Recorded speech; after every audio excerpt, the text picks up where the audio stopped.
Hi everybody, welcome back again to my YouTube channel. My name is Kevin Saili. Di YouTube channel ini teman-teman akan menemukan informasi menarik seputar cryptocurrency. So if you trading cryptocurrency, make sure kalian subscribe channel ini. Teman-teman, welcome back again di update for Bitcoin.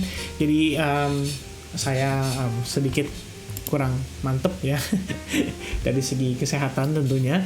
Jadi makanya saya update-nya hari ini pagi karena terpaksa harus istirahat lebih awal kemarin.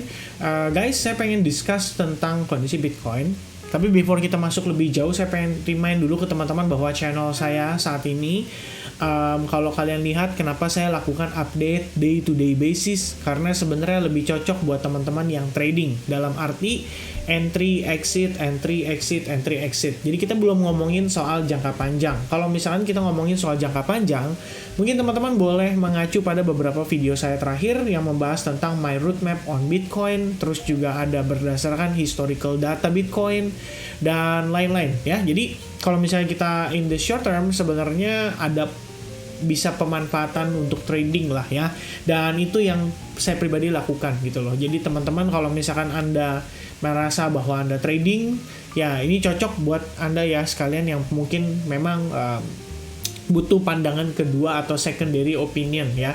Kalau misalkan untuk yang investing, well, ada beberapa aspek atau beberapa prinsip yang tentu saja saya pernah bahas juga di video YouTube channel saya. Dan pastinya ya, saya rasa sih yang namanya channel membahas tentang baik itu technical analysis atau membahas tentang tradingan atau membahas tentang investment, ya harusnya cocok-cocok aja sih ya buat teman-teman sekalian.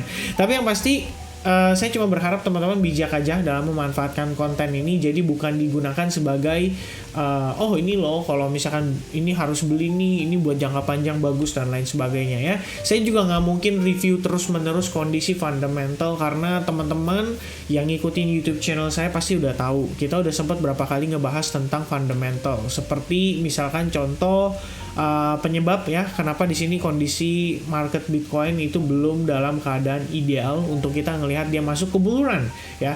Dan kalian bisa cek semua itu dari posisi postingan-postingan saya yang udah beberapa waktu lalu. Mungkin nanti seiring dengan berjalannya waktu saya akan perbaharui lagi, karena memang kita ngelihat update market itu kan selalu terjadi every week ya, atau mungkin every week lah mungkin saya update untuk mid to long termnya. Jadi kalau teman-teman agree, make sure kalian support channel ini dengan subscribe, dan juga jangan lupa untuk likes video ini, at least 500 likes atau 1000 kalau bisa ya, lebih bagus lagi. Jadi saya tahu teman-teman punya antusias untuk lebih semangat lagi lah dalam ya menerima konten yang saya berikan ya. Hopefully, tentu saja saya bukanlah orang yang sempurna, pasti saya ada kekurangan juga. Jadi harapan saya adalah apapun kekurangan saya, teman-teman bisa lengkapi ya, mungkin dengan diskusi di kolom komen, atau mungkin ya pokoknya apapun itulah kekurangannya bisa tolong dilengkapi ya. Oke, saya rasa itu aja cukup untuk intronya ya. Sorry sedikit panjang karena saya perlu remind kembali, karena takutnya teman-teman ada yang menyalahgunakan konten yang saya berikan di YouTube channel saya. Nah, starting untuk Bitcoin, saya akan start dari time frame daily. Jadi ada koreksi yang saya pengen sharing ke teman-teman. Ini bukan koreksi sih, lebih ke bagaimana kita melihat kondisi market saat ini dan kira-kira dampaknya seperti apa ya. Jadi kalau misalnya melihat sekilas dari closingnya kemarin, ini kita terbentuk seperti doji lagi.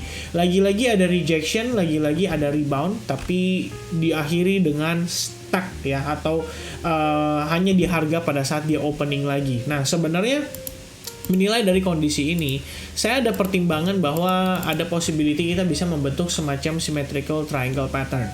Kembali lagi, untuk kita menilai dari ini, itu patokan saya atau acuan saya adalah berdasarkan Elliott Wave Theory.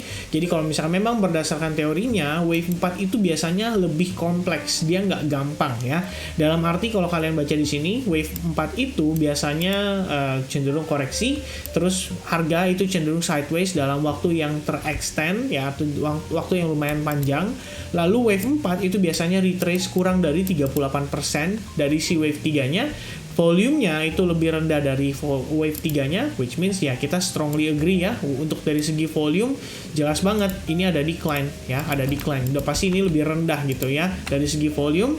Terus wave 4 itu biasanya frustrating because of their lack of progress in the larger trend, which means kalau kita lihat ini bisa dibilang ya cukup apa ya, kalau saya bisa katakan ya cukup besar ya probabilitasnya kita bisa melihat si wave 4 ini hanya mungkin bergerak dalam kondisi sideways aja ya. Dan seperti yang tadi kita lihat, karakteristiknya juga mendukung karena kita so far masih belum sampai Fibonacci 38,2%, which means retracementnya kita itu masih di bawah 38,2%, ya.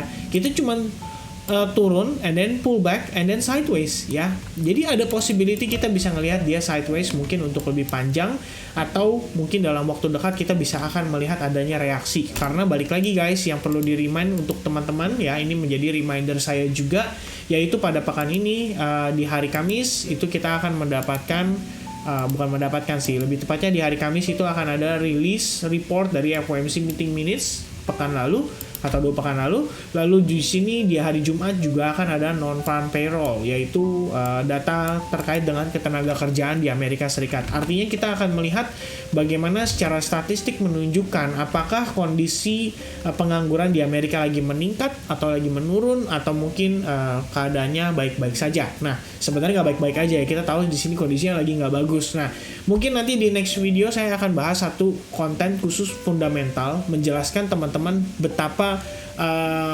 besarnya kemungkinan kita saat ini memasuki era stagflasi, dan itu bisa memakan waktu hingga 10 tahun.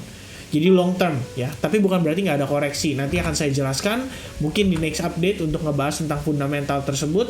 Dan kita kembali lagi ke price action. Jadi kalau misalnya ngelihat dari sini, ada possibility wave 4 kita mungkin memang bergerak agak panjang, ya. Jadi extended period correction. Nah, kalau misalnya di breakdown, ini yang akan terlihat pada time frame 4 jamnya. Jadi kalau kita lihat, ini kita samakan perspektif dulu. Ini adalah satu wave, satu swing, ya. And then dia rebound. Nah, reboundnya ini adalah consideration kita sebagai first pullback daripada penurunan sebelumnya, which means ini adalah B wave-nya, and then ini adalah C wave-nya, and then ini adalah D wave-nya, dan saat ini kita mendekati area E wave-nya. Nah, waspada terhadap possibility market itu ada kemungkinan, ya. Ini sebenarnya masih bisa extend sekali lagi. Jadi kayak gini guys, ya. Semakin di ujung baru kemudian dia decide arah pergerakannya. Tapi saat ini kalau saya lihat, ya intinya kita sudah ada 5 wave lah dari di dalam triangle ini, ya. Jadi di dalam triangle ini kita sudah melihat adanya 5 wave atau 5 swing. Tinggal kita lihat aja bagaimana kira-kira reaksi pasar terhadap area-area tertentu. Sebenarnya kalau misalkan kalian mau tambahkan lagi, ini bisa juga kalau misalkan buat teman-teman yang mungkin seneng banget dengan trading pattern-nya. Di sini kalian bisa lihat ada possibility terbentuk semacam bear flag pattern atau semacam ascending channel, which means kalau kita lihat bear flag-nya, kenapa? Reason-nya jelas, dari sini ada penurunan, lalu ini proses koreksi saat ini yang sudah berjalan lebih kurang 3 wave koreksi atau 5 wave koreksi, ya.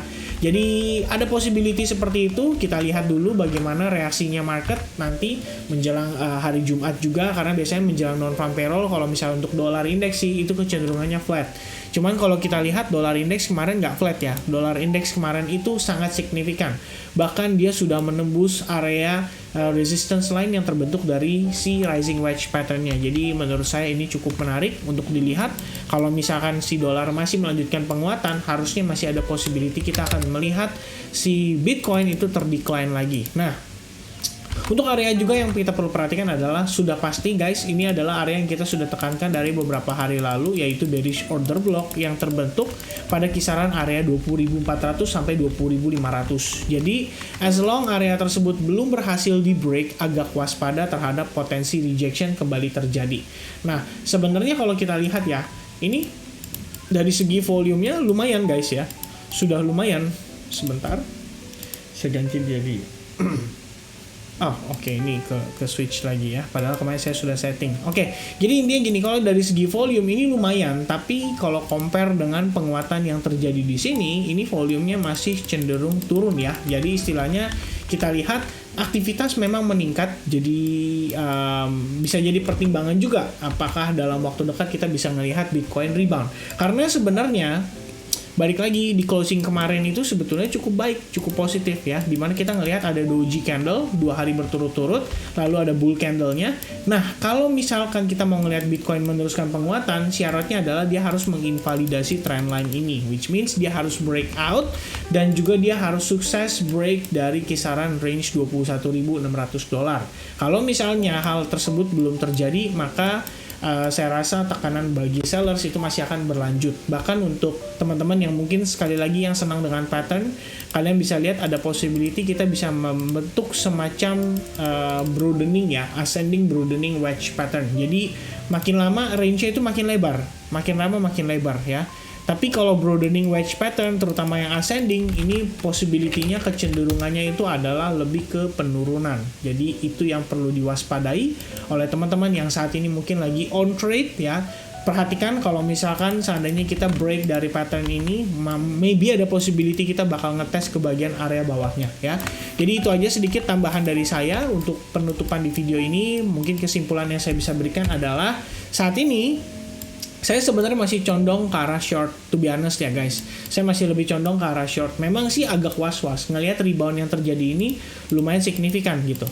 Akan tetapi tetap ya, di sini saya lihat masih ada rejection terhadap order blocknya. Jadi kita masih melihat ada reaksi. Dan lagi kalau misalnya di sini memang seandainya kita udah siap untuk penguatan, maka syarat Bitcoin adalah dia harus break dari order blocknya. Jadi kalau misalkan memang kita ngelihat dia masih signifikan penguatannya kayak gini, saya pun nggak akan nge-short guys ya. Dalam arti saya lebih prefer wait and see sampai dia kembali menunjukkan ke saya bahwa oke, rejection terjadi lagi di area yang kita consider sebagai strong resistance-nya, baru kemudian mungkin bisa dipertimbangkan untuk entry short di next session atau mungkin di next swingnya ya. Kira-kira seperti itu teman-teman.